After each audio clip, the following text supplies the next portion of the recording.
మేము పూర్తిగా rule out చేయడం లేదు, కానీ మాకు ఆ టెక్నాలజీ లేదు, ఇది కమర్షియల్ కాదు, మేము ఇంటర్నల్ హౌస్లో డెవలప్ చేసుకుని దాని ప్రకారం రిపోర్ట్ ఇస్తున్నాం చాలా స్పష్టంగా చెప్పారు. థర్డ్ పార్టీ రెఫరెన్స్ కూడా చేయమని కూడా చెప్పారు. అప్పుడు చెప్పినప్పుడు వేర్ ఇస్ ది క్వశ్చన్?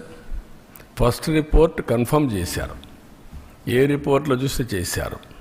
నేను ఒకటి అడుగుతున్నా, అసత్యాలు అబద్ధాలు చెప్పే వ్యక్తుల్ని 2022లో రిపోర్ట్ వచ్చిందా లేదా? ఎందుకు తొక్కి పెట్టారని అడుగుతున్నా. ఆ రోజు మీరు కానీ యాక్షన్ తీసుకొని ఉంటే తెలుసో తెలియకో తప్పు జరిగిందని సమర్థించుకునే అవకాశం ఉంది. కానీ మీరు డెలిబరేట్గా చేశారు కాబట్టి, డెలిబరేట్గా చేయాలనుకున్నారు కాబట్టి అది తొక్కపెట్టి మీరు ముందుకెళ్ళారు. అందులో కూడా మళ్ళీ ఆనాటి చైర్మన్ పిఏకి డబ్బులు ఇచ్చారు, 4,68,00,000 ఇచ్చారు. అంటే ఏమనుకుంటున్నారు మీరు? బుకాయిస్తే ఇదైపోతుందని.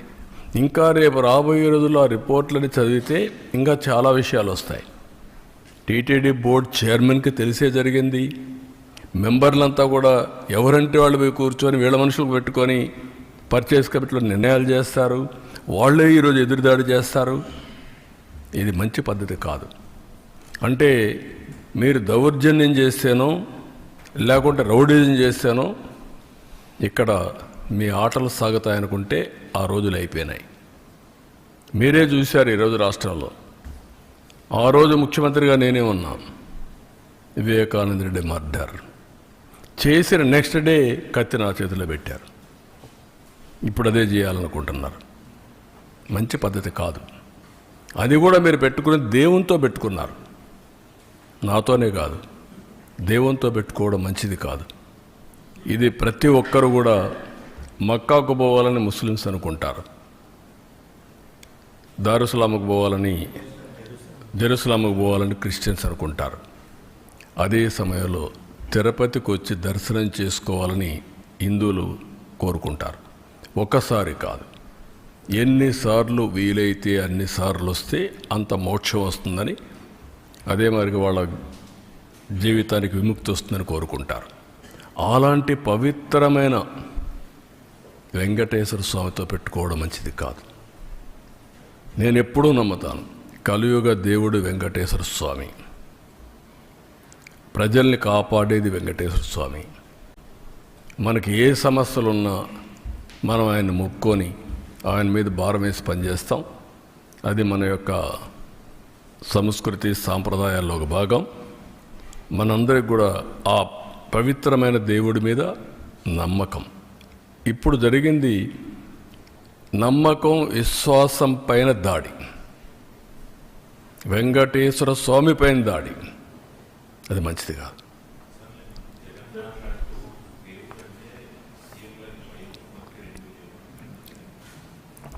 ఆయనకు వెంకటేశ్వర స్వామి మీద భక్తి ఉంటే మొన్న తిరుపతికి వచ్చాడు కదా, నేనేం చెప్పాను? మీరు డిక్లరేషన్ పైన సంతకం పెట్టండి. అది వెంకటేశ్వర స్వామి టీటీడీ సాంప్రదాయాలు. అబ్దుల్ కలాం పెట్టాడు కదా, పెట్టి దర్శనం చేసుకున్నాడు కదా, ఆయనకు నమ్మకం ఉంది కదా, నువ్వు ఎందుకు పెట్టలా? ఎందుకు రాలా? Can you answer this? అంటే నువ్వు ఒక మతస్థుడు కావచ్చు, తప్పులేదు. వెంకటేశ్వర స్వామి దగ్గరికి రావడానికి ఎవరైనా సరే అన్య మతస్థులు నమ్మకం ఉందని సంతకం పెట్టాలి, డిక్లరేషన్ ఇవ్వాలి, నేను దర్శనం చేసుకోవచ్చు. ఎందుకు రాలేదు? అంటే ఇప్పటి వరకు నువ్వు చేసిందంతా ఇవే కదా. వెంకటేశ్వర స్వామి నాకు ప్రాణభిక్ష పెడితే నాకు నమ్మకం లేదు, నువ్వు మాట్లాడతావా? అంటే ఏంటి? ఎక్కడికి పోతున్నారు మీరు? ఒక హద్దు, ఒక లిమిటేషన్స్ ఉంటాయి. బియాండ్ లిమిటేషన్స్ ఏం చెప్పినా ప్రజలు నమ్ముతారు, ఏం చేసినా నా ఇష్టం, అది కుదరదు. ఆ విషయం వీళ్ళు గుర్తుపెట్టుకోవాలి. అంటే దేవుని పవిత్రత కూడా కాపాడలేని అసమర్థులం కాదు మేము. నేను I'm very clear in this. నీ ఇష్ట ప్రకారం మీరు దాడి చేస్తే ఇక్కడ కూర్చొని ఓకే పర్వాలేదు, లేదంటే భయపడి పారిపోయేదానికి సిద్ధంగా లేవు. ఆ మాట చెప్తాను.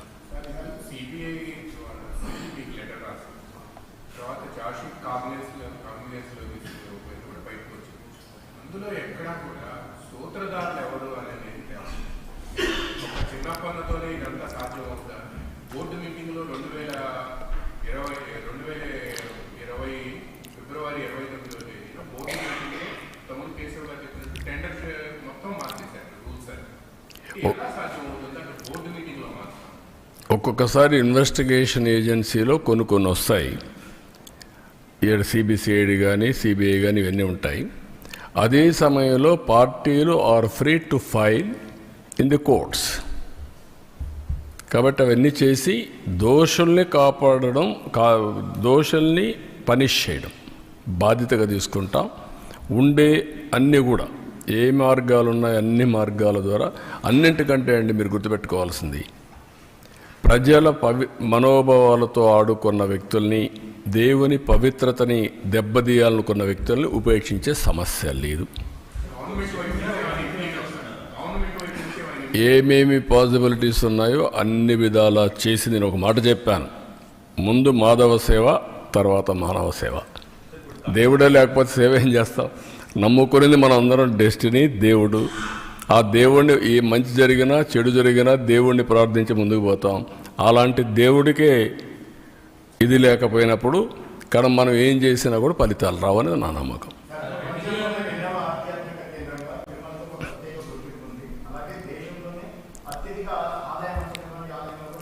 ప్రపంచంలోనే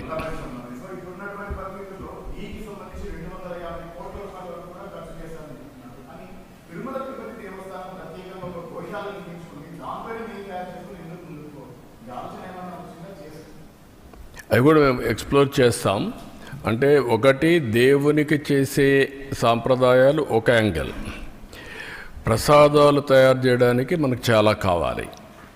అది అందుకనే ఇంత మునుపు కూడా ఏం చేశారంటే పవిత్రంగా ఆవుల నెయ్యి ఎక్కడైతే తయారవుతుందో ఆ డైరీస్ నుంచే తీసుకున్నారు. దాన్ని వైలేట్ చేయడానికి తక్కువ ధరకు కెమికల్స్ మిక్స్ చేస్తే వస్తుంది కాబట్టి ఎవడైనా పర్వాలేదని వీళ్ళ కమిషన్ల కోసం ఈ పని చేశారు. కమిషన్ కూడా నేను డెలిబరేట్గా వెంకటేశ్వర స్వామి యొక్క ప్రతిష్ట దెబ్బతీయడానికి, పవిత్రత దెబ్బతీయడానికి చేసినటువంటి కార్యక్రమం ఇది.